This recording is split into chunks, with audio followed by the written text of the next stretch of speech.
오늘은 느헤미야 강의 13번째 시간입니다. 느헤미야서를 우리가 설교하면서 몇 주째 부흥에 대한 말씀을 드렸습니다. 예루살렘의 외적 부흥에 대해서 말씀드렸고 영적 부흥에 대해서 그런 말씀을 드렸습니다. 그들은 하나님의 말씀을 사모하고 경외하고 그 말씀에 순종했다 그랬습니다.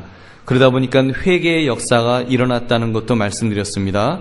또 자신들의 죄와 민족의 죄를 하나님 앞에 고백하고 그 구체적인 회개의 부분들에 대해서도 이방인과의 통혼 금지, 주일 성수, 11조와 같은 헌금을 하겠노라고 다짐하였다는 것에 대해서 말씀을 나누었습니다. 오늘 말씀은 누가 책임질 것인가라는 그런 말씀을 나누려고 합니다. 이 말씀은 7장 말씀의 연장선상에서 우리가 이해해야 합니다. 7장에서 내용을 채워야 합니다라는 제목으로 말씀을 드린 적이 있습니다. 예루살렘 성을 잘 재건한 후에 그 속에 누가 들어가서 살 것이냐, 그 성에 살게 될 지도자들을 세우고 위임하였습니다. 근데 그때 확인되지 못한 부분이 있었습니다. 그것은 누가 책임질 것이냐 하는 문제였습니다. 모두 말하기를 내용을 채워야 합니다라고 이구동성으로 말을 합니다. 근데 정작 누가 그 험한 그 예루살렘 성 안으로 들어가서 살지는 아직 정하지를 못했습니다. 구호보다 중요한 것은 행동입니다. 실제로 보따리를 들고 살 사람이 누구냐가 가장 중요했던 것입니다. 여러분, 당시 예루살렘 성이 어떠했는지를 우리가 여러 가지로 말씀을 나누었습니다. 오늘날과도 우리가 또 비교해 볼 수 있을 것입니다. 수도를 이전하겠다, 행정도시를 만들겠다고 하였지만 실제로는 여러분, 사람들이 어떻게 행동을 하던가요? 직장이 지방으로 옮겨지니까 아빠만 직장을 따라서 이사를 갑니다. 그리고 주말 부부가 되어서 가족들은 그냥 서울에 남겨두는 경우가 얼마나 많이 있습니까? 왜 그렇습니까? 서울 특별시민의 그 특별시민이라고 하는 보이지 않는 특권들이 너무 많기 때문에 쉽게 포기를 하지 못하는 것입니다. 여러분, 그러니 예루살렘 성은 어떠했겠습니까? 비록 성의 외곽은 모두 완성되었지만 성 안은 폐허의 도시나 마찬가지였습니다. 차라리 깨끗한 빈터라면 거기다가 집을 새롭게 지으면 됩니다. 근데 예루살렘에는 불에 타버린 집들, 무너진 돌무더기들, 잡초로 무성한 황폐한 도시였습니다. 들어가서 살기에 부담 요소가 너무 많았다는 것입니다. 바로 그런 도시 속으로 이사를 가야 했습니다. 사랑하는 자녀들과 또 아내를 데리고 그곳으로 들어간다고 하는 거 쉬운 일이 아니었습니다. 그런데 오늘 본문을 보면 놀라운 모습을 보여줍니다. 그 예루살렘 성에 들어간 구체적인 사람들의 이름을 그 기술하고 있습니다. 11장 4절부터 18절까지 보니까 유다 지파 468명, 베냐민 지파 928명, 제사장 1192명, 레위인 284명, 그리고 문지기 172명으로 모두 3044명이 들어갔다 그랬습니다. 또 11장 20절부터는 그 나머지 이스라엘인들이 유대 성읍에서 그리고 유다와 베냐민 지파의 마을에 흩어져 살았다라고 기록합니다. 여러분, 오늘 말씀 속에 특히 예루살렘 성을 책임지려 했던 이 사람들의 모습을 우리는 살펴보기를 원합니다. 그들을 통해 진정으로 예루살렘 성을 책임지려 했던 분들이 어떤 사람인지를 보기를 원합니다. 사랑하는 성도님들, 우리 한강교회가 처해 있는 현실이 어쩌면 예루살렘 성처럼 안정되지 못하고 변화가 많은 그런 시점에 있다고 생각합니다. 바로 이러한 때에 저와 여러분에게 하나님께서 이렇게 질문하실 것입니다. 누가 책임질 것인가? 누가 예루살렘 성을 책임질 것인가? 누가 한강교회를 책임질 것인가라고 질문하실 때 여러분 무엇이라고 대답하시겠습니까? 우리가 오늘 말씀을 통해서 바른 대답을 할 수 있는 그런 저와 여러분 되시기를 주님의 이름으로 축원합니다. 첫째, 솔선수범하는 사람이 책임지는 사람입니다. 솔선수범하는 사람, 이 대표적인 사람들로 지금 그 지도자 그룹을 보여주고 있습니다. 1절에 보니까 백성의 지도자들은 예루살렘에 거주하였고, 백성의 지도자들은 예루살렘에 거주하였고, 여러분, 이 얼마나 멋진 이야기입니까? 지도자들은 예루살렘에 거주하였다. 만약에 우리나라를 행정도시를 갖다가 대전이나 청주나 이런 곳으로 옮긴다고 하면 우리나라의 모든 지도자들은 청주로 이사를 하였고, 이런 이야기입니다. 모든 가족들이 다 그곳에 이사를 해서 지금 먼저 백성의 지도자들이 솔선수범을 하였다는 것을 지금 보여주고 있는 것입니다. 얼마나 큰 자랑거리입니까? 백성의 지도자들이 예루살렘에 거주했다는 이야기가 우리에게 큰 도전을 주는 것입니다. 그것은 그 솔선수범하는 그 모습 때문인 것입니다. 여러분, 우리가 가진 일반적인 지도자상은 무엇입니까? 지도자란 앞장서는 사람입니까? 누리는 사람입니까? 물론 사전적인 의미라면 그 앞장서는 사람이 지도자일 것입니다. 그러나 현실적인 의미라고 한다면 지도자란 출세한 사람이고, 그렇기 때문에 이제는 누릴 수 있는 한 누리는 사람이라는 인식을 가지고 있습니다. 그래서 누군가 정권을 잡게 되면 누릴 수 있는 한 누리려고만 합니다. 특히 우리나라의 권력자들 하면 다 군대를 가도, 다 군대를 보내도 내 자녀는 뒤로 빼돌리는 것이 지도자라는 잘못된 인식이 얼마 전까지만 해도 있었습니다. 그러나 여러분, 엄밀히 말하면 지도자란 무엇입니까? 말 그대로 지도하는 사람입니다. 방향을 제시하여 주는 사람이고 먼저 앞장서는 사람입니다. 그러므로 먼저 솔선수범하는 자세를 분명히 가져야 할 줄로 믿습니다. 험한 일이기 때문에 지도자가 먼저 해야 합니다. 거친 일이기 때문에 먼저 해야 하는 것입니다. 아무도 가서 살기 싫어하는 황폐한 예루살렘 성이었기 때문에 지도자들이 먼저 가서 그곳에서 살았던 것입니다. 그런 면에서 느헤미야와 그 지도자들은 분명한 방향을 제시해 주었습니다. 여러분, 우리 교회 자랑을 좀 하겠습니다. 우리 교회에서 연세 드신 분들이 참 훌륭한 분들이 참 많이 있습니다. 우리 교회 은퇴하신 장로님들, 이렇게 젊은 목사가 참 부족하고 이렇게 결점도 많지만 그럼에도 불구하고 얼마나 겸손한 모습으로 대해 주시는지 모릅니다. 깍듯하게 제게 인사를 할 때는 정말 제가 몸둘 바를 모르면서 속으로 그런 마음을 합니다. 나도 저렇게 나이를 먹어야지. 정말 그런 겸손한 모습이 있습니다. 또 우리 그 심우하시는 장로님들도 보면 이렇게 정말 앞장서서 그 많은 일들을 감당하시는 모습을 보게 됩니다. 이렇게 험한 일, 또 먼지 구덩이 속에서 일하는 일들 보면 우리 장로님들 쉽게 볼 수 있습니다. 또 앞서서 또 이렇게 전도하셨던 우리 그런 또 장로님도 계십니다. 또 보면은 화장실 청소는 연세가 많으신 권사님들이 이렇게 도맡아서 전매 특허처럼 그 일하십니다.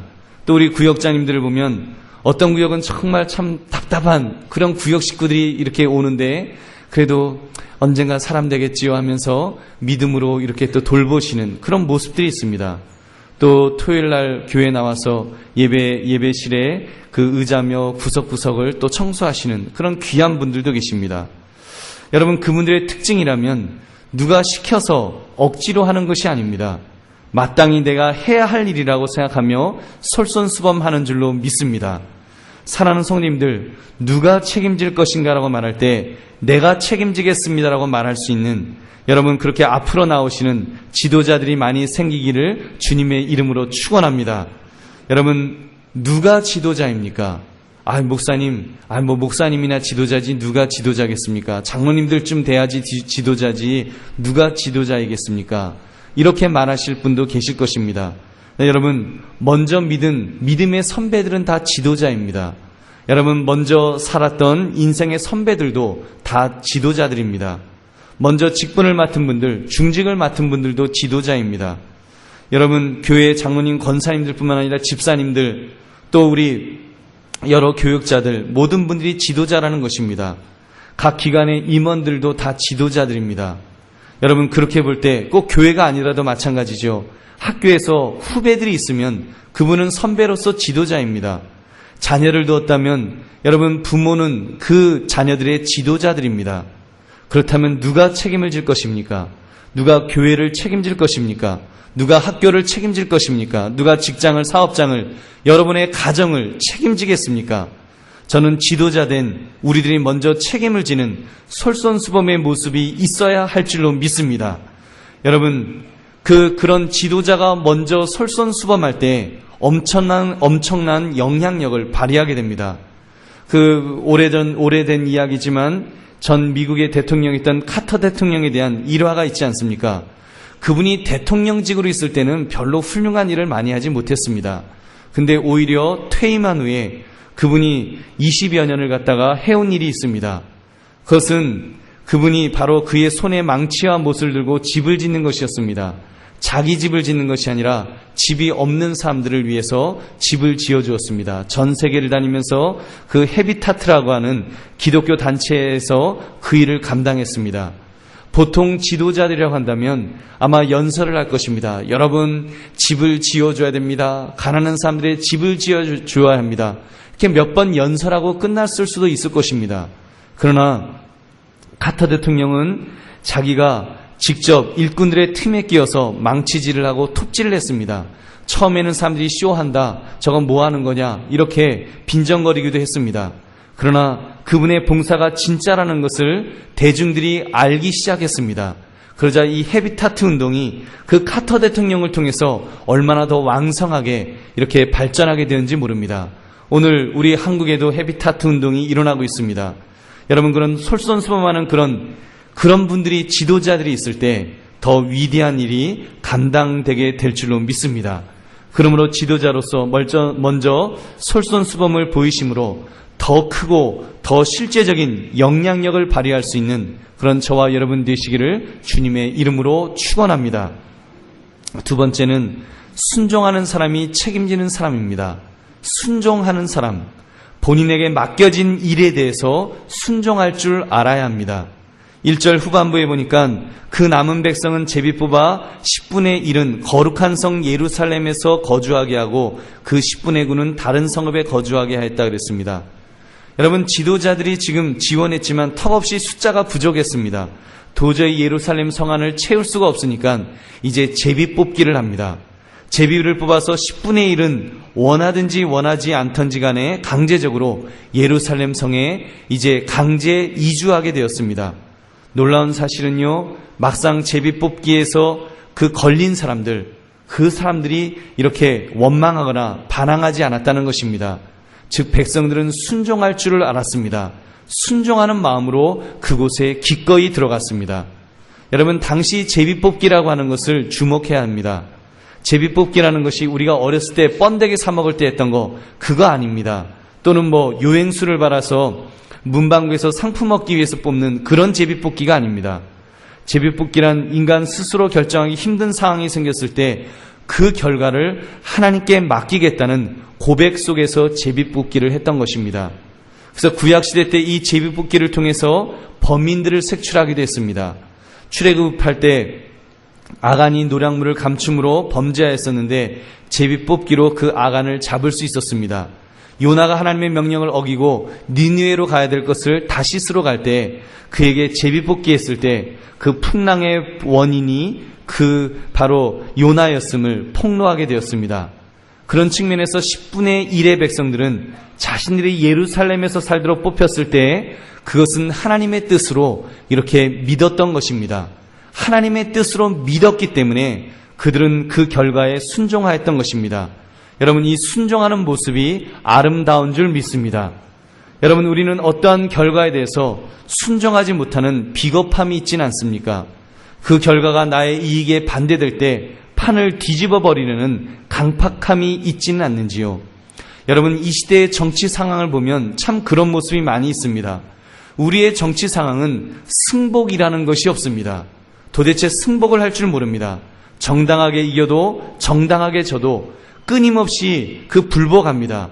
끊임없이 상대방의 흠집을 찾아내고 끊임없이 혼란을 줄 수 있는 것만 찾아 헤매는 것이 우리 현재 정치 상황은 아닐런지요. 여권은 여권대로, 야권은 야권대로, 자기들이 정권을 잡으면 정권을 놓치면 똑같습니다. 하는 일은 똑같습니다. 오로지 자기들의 이익을 챙기기 위해서 명분도 없고요, 백성의 이익도 없고 오로지 자기들의 이익만을 위해서 이렇게 뛰는 그 모습을 보면 너무너무 정말 한심하다는 생각뿐이 안 드는 것이 정치가들의 그런 모습입니다. 그러다 보니까 어떤 죄를 지었어도 그 죄를 승복하는 사람도 없습니다. 국회의원들 보십시오. 여러분, 죄를 지어서 감옥에 들어가도 내가 죄를 지었다라고 고백하는 사람은 한 사람도 없습니다. 모두 한결같이 말합니다. 정치 탄압이다, 음해다, 나는 희생양이다. 얼마나 뻔뻔스럽습니까? 나 같으면 그렇게 안 할 텐데, 나 같으면 내가 죄를 지었습니다 할 것 같은데 얼마나 뻔뻔스럽습니다. 이것이 오늘날 정치인들의 현 주소입니다. 이런 세상에서 백성들이 무엇을 배우겠습니까? 어디에서 순종이라는 것을, 승복이라는 것을 찾을 수가 있겠습니까? 그러다 보니까 경찰서에 가도 죄를 지어서 잡혀와도 아무도 승복하려고 하지 않습니다. 억울하다는 것입니다. 나보다 더 큰 죄를 지은 사람이 얼마나 많은데 내가 재수가 없어서 지금 걸려왔는데 왜 나만 잡고 그러냐고 그렇게 불평을 터뜨리는 것이 여러분 오늘날 우리의 모습은 아닐런지요. 사랑하는 성님들, 우리가 오늘 본문을 읽어보노라면 제비뽑기에 의해 걸린 사람들이 흔쾌히 승복하고 순종하는 모습을 보게 됩니다. 여러분 이것이 예수 믿는 성도들의 마땅한 모습이라고 믿습니다. 우리는 이기주의에, 자기 그 개인 이기주의에 빠져 있지 맙시다. 우리는 집단 이기주의에도 빠져 있지 맙시다. 우리는 신전의식, 하나님 앞에서 사는 사람으로 살아갑시다. 무엇이 옳은지, 무엇이 유익한 일인지 하나님의 나라와 의를 세우는 것을 최고의 가치로 여기고 살아갑시다. 비록 내 이익과 상반된다고 할지라도 하나님의 뜻을 읽으며 순종할 수 있기를 원합니다. 혹시라도 오늘 본문의 이스라엘 백성들처럼 제비뽑기로 결정된 사항이라고 할지라도 비록 그 결정이 나에게 엄청난 불이익이 온다고 할지라도 순종할 줄 아는 사람이 믿음의 사람인 줄로 믿습니다. 여러분 물론 오늘날 우리는 더 이상 제비뽑기를 하진 않습니다. 제비뽑기는 아니지만 교회에서 목회자가 또는 당회에서 여러 직분을 맡깁니다. 여러분 우리 모든 성도님들이 전부 나와서 나 이 직분 하겠습니다라고 하기에는 너무 복잡하니까 일임하는 것입니다. 마치 제비뽑기처럼 그 일임을 했습니다. 근데 어떤 직분은 영광스러운 직분도 있지만 어떤 직분은 거칠고 천해 보이는 직분도 있습니다. 누구는 멋지게 양복 입고 안내하는 직분을 맡기는데 나보고는 집사님 화장실을 청소하시지요 이렇게 맡깁니다. 그러면 도대체 뭐냐, 내가 못 배웠다고 나를 무시하는 거냐, 이런 분도 있을 것입니다. 어떤 분은 내가 무슨 대학을 나왔는데, 내가 명문대 출신인데 감히 나에게, 목사 나부랭이가 나에게 이런 험한 일을 맡겨? 이러고 여러분 화를 내는 분도 있을 것입니다. 올해도 벌써 절반이 다 지나가고 있습니다. 이제 곧 10월 말이면 2010년을 준비해야 합니다. 이런저런 모양으로 각 부서의 기관들의 장을, 그리고 교사들을 임명해야 합니다. 그 임명의 결과가 만약 여러분의 뜻에 맞지 않는다면 여러분은 어떤 생각을 가지실런지요? 우리는 교회를 감당할 때 나에게 맡겨진 직분에 대하여 하나님께서 나에게 맡겨주셨다라고 하는 그 의식을 가져야 됩니다. 여러분 그 의식을 가지고 순종하는 것이 마땅한 줄로 믿습니다. 여러분 하나님이 나에게 맡겨주셨다. 여러분 목회자를 통해서 또는 당회를 통해서 또는 인선위원회를 통해서 나에게 맡겨주셨다라고 하는 그 의식을 가지는 것, 그것이 중요한 줄로 믿습니다. 물론 교회에서도 성도들의 신앙과 재능과 또는 관심 분야 등을 여러 가지를 고려해야 될 것입니다. 그리고 가급적이면 미리 의견을 타진해서 소통이 있는 인사를 해야 될 것입니다. 그러나 인간적으로 아무리 잘하려고 해도 분명히 불만의 요소들은 여러 곳에서 있을 것입니다. 이때 반드시 필요한 것은 성도들 각자가 성숙한 자세를 가져야 됩니다. 그 성숙한 자세는 순종의 자세입니다. 하나님이 나를 세우셨다. 하나님이 이 일이 중요하기 때문에, 내가 이 일에 필요하기 때문에 나를 세우셨다고 하는 그 의식을 가지는 것, 그 순종하는 자세가 중요한 줄로 믿습니다. 여러분, 저도 예수 믿는 사람은 그런 순종이 훈련될 수 있기를 바랍니다. 그래서 여러분 하나님의 뜻으로 알고 나아갈 수 있는 그런 사람들이 많이 생길 때 여러분 우리 한강교회는 소망이 있는 교회가 될 줄로 믿습니다. 그런 순종하는 성도들이 많아지시는 그런 저와 여러분 되시기를 주님의 이름으로 축원합니다.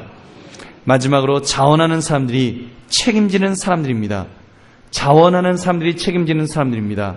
즉 주인의식이 있어야 합니다. 2절에 보니까 무릇 예루살렘에 거하기를 자원하는 모든 자를 위하여 백성들이 복을 빌었느니라. 여러분 이 사람들은 지금 지도자 그룹이 아닙니다. 평범한 사람들입니다. 어떻게 보면 역사의 주인공들도 아니고 중요한 역할을 하는 사람들도 아니었습니다. 얼마든지 수동적일 수 있고 시키는 것만 겨우 해도 되는 사람들이었습니다. 그런데 그들은 그렇지 않았습니다. 그들은 자원하는 사람들이었습니다. 스스로 자발적으로 나도 한 몫을 감당하고 싶다 결심하며 묵묵히 행동으로 봉사하는 사람이었습니다.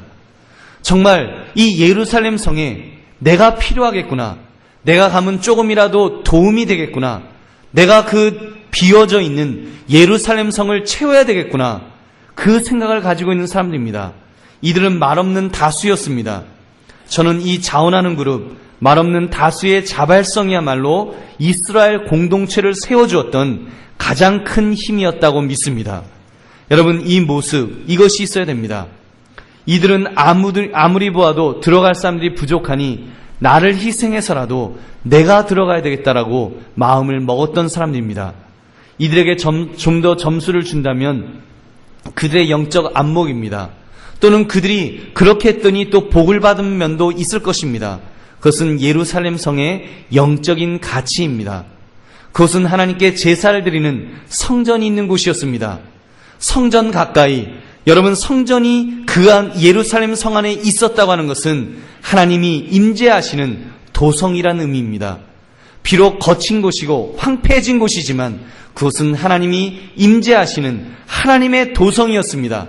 그 도성으로 그들은 기꺼이 자원하는 마음으로 그 성에서 함께 살았던 것입니다. 사랑하는 성님들, 그런 면에서 교회는 예수 그리스도께서 피값을 주고 사신 그런 기관인 줄로 믿습니다. 하나님의 임재를 가장 강력하게 느낄 수 있는 곳입니다. 그러므로 예수 그리스도를 사랑하는 성도들이라면 마땅히 교회 봉사에 자원해야 할 줄로 믿습니다. 교회는 자발적으로 헌신하고 봉사함으로 움직여지는 기관입니다. 그런 분들의 수고로 말미암아 교회가 움직여지는 줄로 믿습니다. 인간적인 눈으로 보면 좀 한심할 것입니다.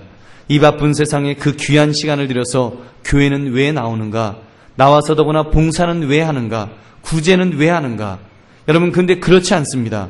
그런 자원하는 봉사자들이 있기 때문에 교회가 건강하게 움직여지는 줄로 믿습니다. 여러분, 그 사례를 드리는 교역자들은 한계가 있습니다. 몇 사람 되지 않습니다. 그 사람 가지고는 일이 되지 않습니다. 여러분, 교회에 와서 하나님의 은혜를 사모하며 지친 육신과 마음을 위로받기를 원하는 분들을 누가 돕겠습니까? 여러분, 자원하는 봉사자들을 통해서 돕게 될 줄로 믿습니다. 앞으로 교회가 그런 일들을 더 많이 감당해야 됩니다. 앞으로 어려운 아이들을 도와주고 정말 공부도 가르치는 주는 일들, 또 우리가 앞으로 정말 좋은 카페도 만들어서 우리가 저렴하게 교회의 문턱을 낮추는 그런 일들도 교회가 감당해야 될 것입니다. 여러 가지 일들을 감당하는데 교회가 세상과 경쟁력 있게 그들을 전도할 수 있는 이유는 자원하는 성도들이 있기 때문인 줄로 믿습니다. 그 일이 여러분 청소하는 일이고 화장실까지 청소하는 그런 일이라고 할 때 그것이 인간적인 눈으로 보면 거친 일처럼 보일 것입니다. 그러나 여러분, 그것은 거친 일이 아닙니다. 그것은 천한 일이 아닙니다. 그것은 거룩한 일인 줄로 믿습니다. 여러분, 무엇을 하느냐가 중요한 것이 아닙니다. 내가 어떤 직위 위해서 일을 하느냐, 그것이 중요한 것이 아닙니다. 내가 누구를 위하여 하느냐, 누구를 위하여 하느냐에 따라서 그 일은 거룩한 일이 될 줄로 믿습니다. 우리가 하나님을 위해서 하는 일이라면, 우리가 교회를 위해서 하는 일이라면 그 모든 일은 거룩한 일이 되는 것입니다. 여러분, 그러므로 우리가 그 일을 위해서 내가 자발적으로 봉사하는 마음을 가지고 살아가는 것, 이것은 참으로 중요한 줄로 믿습니다. 여러분, 아무리 세상에서 높은 지위를 가지면 무엇합니까? 대통령을 하면 무엇하겠습니까? 그 일이 나를 위한 일이고 인간적인 일이면 그것은 덧없는 일입니다. 그것은 별로 가치가 떨어지는 일입니다. 우리가 아무리 사소한 정말 작은 일을 한다고 할지라도 그것이 하나님을 위해서 하는 일이라면 그 인생이야말로 가치 있는 인생이고 가장 고귀한 인생이 될 줄로 믿습니다. 여러분, 꼭 교회만은 아닙니다. 세상에서도 자원하며 일하는 사람들을 필요로 합니다. 자원하며 일하는 사람들, 즉 종업원이 아닌 주인 의식을 가지고 일하는 사람들이 이 세상에서도 필요하다는 것입니다. 여러분, 직장에서도 사업장에서도 그런 일꾼들이 필요합니다. 그런 사람들에 의하여 역사가 만들어지는 줄로 믿습니다. 여러분 지금 어떤 일을 하십니까? 그 일이 혹시 나는 종업원인데, 나는 정말 별 볼 일 없는 일인데, 나는 그냥 억지로 시키니까 눈치 보면서 그냥 일하겠어요. 혹시 그런 마음을 가지고 있습니까? 그러면 안 됩니다.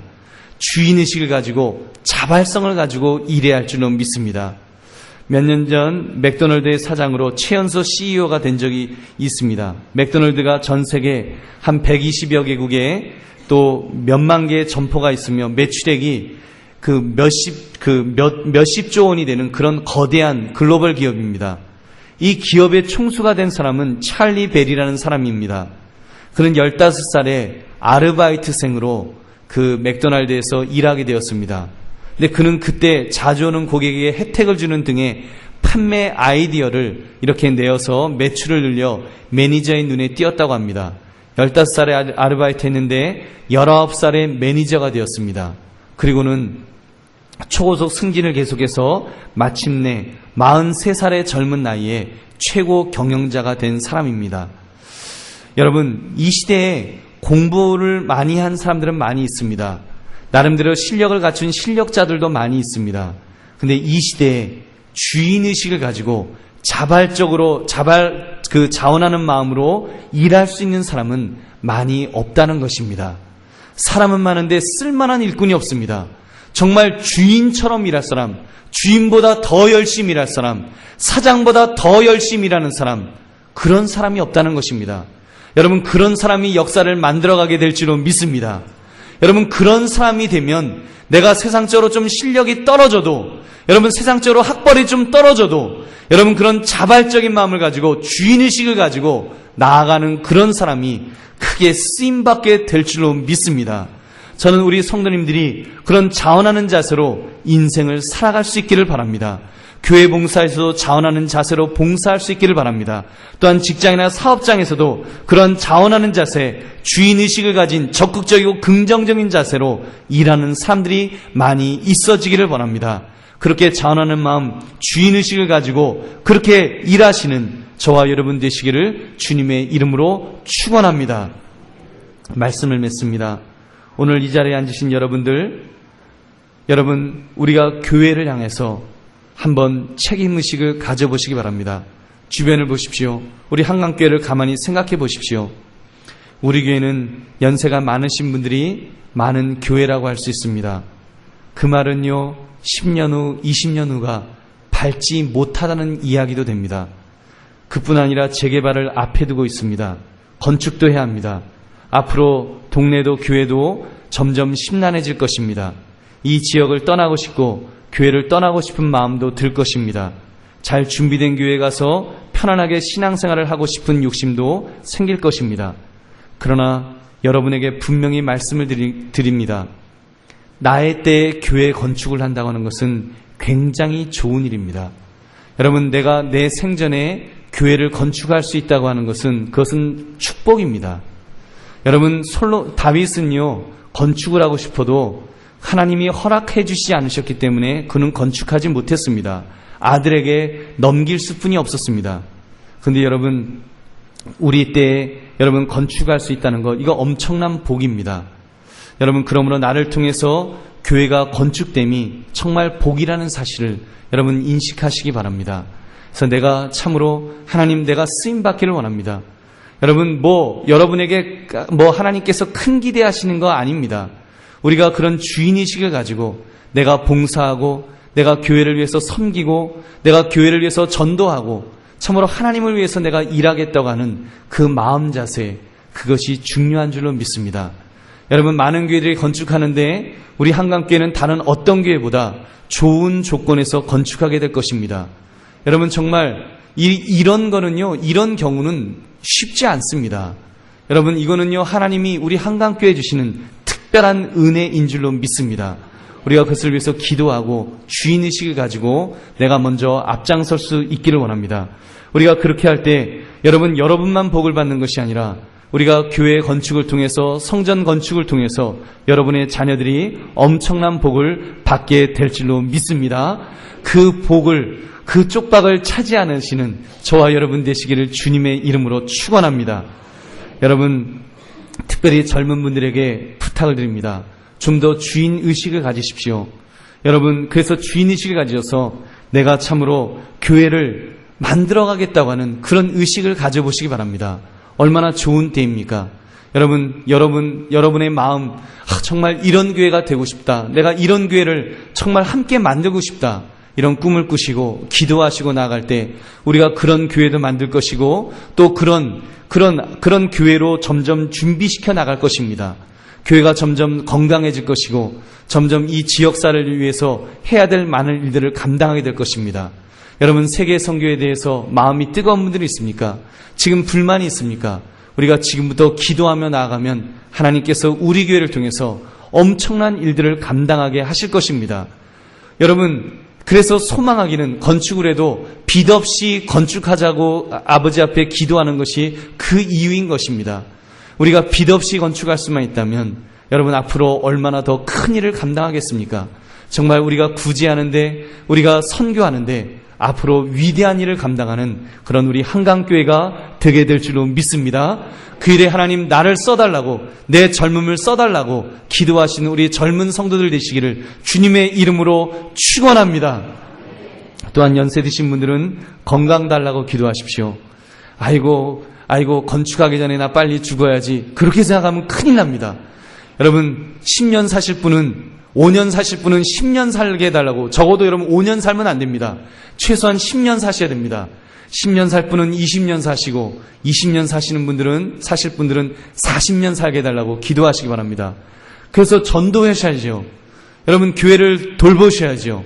그런 일들을 감당하시게 해달라고 기도하시고, 꼭 나는 빨리 천국 가야 되겠다 생각하시는 분들은 나와 같은 자 5명 세워놓고 가게 해달라고 기도하십시오. 최소한 5. 여러분, 5명을 세우시든지 50명을 세우시든지 하여튼 세워놓고 하게 해달라고 그렇게 기도하셔서, 여러분, 그것이 주인의식입니다. 하나님께서 우리 한강교회에 나를 보내셨는데, 여러분 각자를 보내셨는데, 내가 주인의식을 가지고 내가 한강교회를 책임진다고 하는 그 마음을 가지고 감당할 수 있기를 원합니다. 여러분, 우리가 그렇게 할 때 하나님께서 우리의 인생을 붙들어 주시고 세워 주실 줄로 믿습니다. 여러분, 기왕이면 맡겨진 그 일에 우리가 기쁨으로 자원하는 마음으로 감당하시고 순종하는 마음으로 감당하시고, 우리가 먼저 자발적으로 이렇게 본을 보인다고 하는 그런 마음으로 감당할 수 있기를 원합니다. 그럴 때 우리가 교회에서 훈련된 사람들이 있을 때 앞으로 사회를 향해서도 위대한 일을 감당하는 분들이 많이 나오게 될 줄로 믿습니다. 여러분, 정말 이제 우리 한강교회에서, 우리 한강교회 출신들이 앞으로 세상을 향해서 정말 좋은 일을 많이 감당하기를 원합니다. 정치가도 정직한 정치가, 백성들을 위하며 하나님을 두려워하는 그런 정치가들이 우리 한강교회를 통해서 대통령도 나오게 될 줄로 믿습니다. 또 예술가도, 또 선생님들도, 또 군인들도, 때로는 그 밖에 뭐죠? 운동선수, 직장인들, 또 자영업을 하시는 분들, 이런 여러 사람들이 우리 한강교회에서 위대한 인물들이 많이 배출되기를 다시 한번 주님의 이름으로 축원합니다. 그러기 위해서는 누가 책임질 것인가? 이 질문 앞에 하나님, 내가 한강교회를 책임지겠습니다. 내가 한강교회를 책임질 뿐만 아니라 내가 내 직장을 책임지겠습니다. 내가 내 가정을 책임지겠습니다. 내 학교를 책임지겠습니다. 이 책임의식을 가지고 살아가는 우리 모든 성도들 되시기를 주님의 이름으로 다시 한번 축원합니다. 우리 함께 통성으로 기도하겠습니다. 하나님,